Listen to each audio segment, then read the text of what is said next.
Hey friends, welcome back to my channel. Do you want to know the secret to painting the most soft, fluffy clouds the easiest possible way? Me too! So grab your paints and join me. We're going to paint the fluffiest clouds today, and it's only going to be in under 10 minutes. So just pick a blue that you love for your blue sky and let's jump in. Let's talk about supplies really quick though, because supplies are important. If you want to get the same results that you're seeing today, make sure that you're using 100% cotton watercolor paper.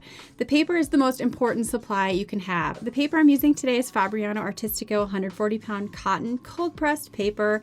It's a 5x7 inch block, and I've already applied some washi tape around the edges just for pretty borders, really no other reason. Make sure you have your paints on hand, some paper towel for blotting and controlling how much water's in your brush, and a water jar, of course. I'm using two brushes today. These are my silver black velvet size 8 and size 4 round brushes. Okay, so let's get into this. The key to creating soft edges in watercolor is using the wet and wet technique. Now, if you're a beginner, sometimes the wet and wet technique can sound a little bit scary, but don't worry, we're gonna have fun with this. So take your size 8 round brush if you have a larger round brush and just wet your paper. My water's still a little blue. Make sure that it's clean water. Wet your paper all over. We're just going to bring it from top to bottom. Pure water. Now try to spread the water around on your paper so that it's evenly dispersed. You don't want any puddles. So I'm just going side to side with my brush so we have a nice glossy surface. Now, if there are any clouds that you want to be a little bit harder edges, you can take a dry paper towel and just blot along the top of an area where you want it to be not quite as blurry. Think of it this way, wherever the water goes, your paint is going to flow. So what we're going to do is take our blue color, I'm taking my phthalo blue, and we're just going to paint around our clouds. All right, so grab your blue and start at the top. Whoa, and check it out. You want a creamy consistency in your brush, not too watery. That was a little bit watery and that's why it exploded. So I am taking a little bit more paint and less water and blotting in my paper towel to help control the flow of paint. Then let's go back in and start painting around our clouds. The second brush is here for a reason. We're going to help control the flow of that water by swiping along the edge, removing the paint on your paper towel, and cleaning your brush as you go. So this is helping you shape those clouds the way you want them to be. And then just keep adding blue wherever you want your blue sky to be. You can make it a little more intense here and there. I like to make my blue sky darker at the top and gradually lighter towards the bottom. But of course, that's getting picky.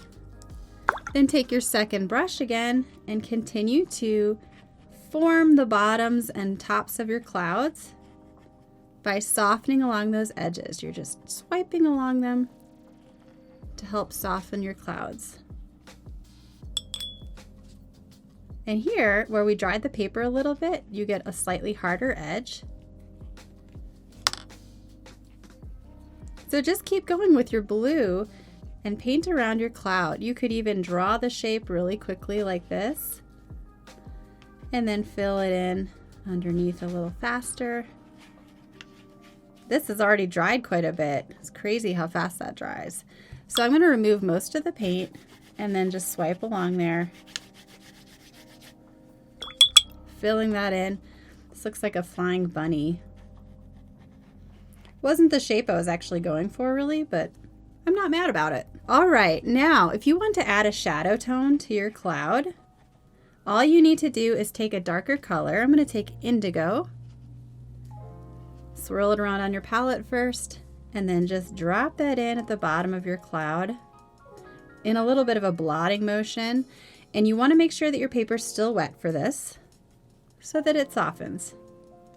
We're always going for the softest possible look when it comes to clouds. So easy, soft clouds.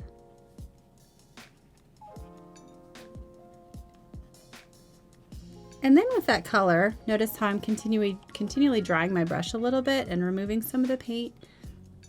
You can create some lighter shapes. Carve out some more shapes within your cloud just to make it look more interesting.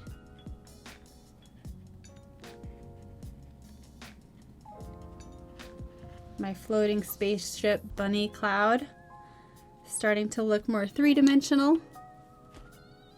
And another technique you can do for soft clouds, if your paper is still wet enough, is lift. Take your clean, damp brush, blot on your paper towel so there's no extra water, and then just gently lift some of that paint back out. This is easier if you have a paint color that's non-staining. But if you do, you should be able to remove the paint almost to the white of the paper. And there we have another soft cloud, just like that. Super easy. All right, so let's let that dry all the way, and then we're just gonna add a little bit of ocean water at the bottom. Okay, I'm gonna take some turquoise blue, and we're just gonna paint a little bit of a horizon line to make it look like ocean.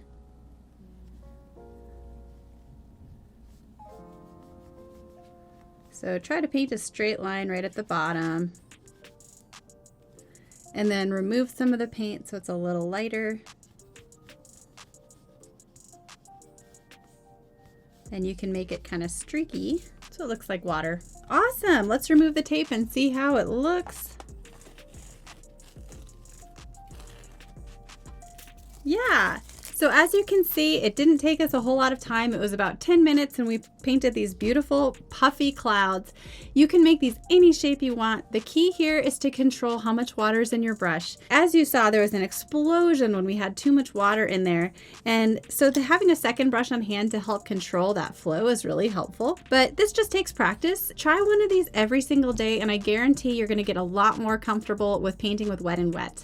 So I hope you guys will try this. Post on Instagram if you do and tag me at @eOlsonArt. I'd love to see it. If you guys are beginners and you want more instruction, be sure to download my free guide. There's a link for that in the description below. It's a 20-page ebook and it has everything you need to get started with watercolor.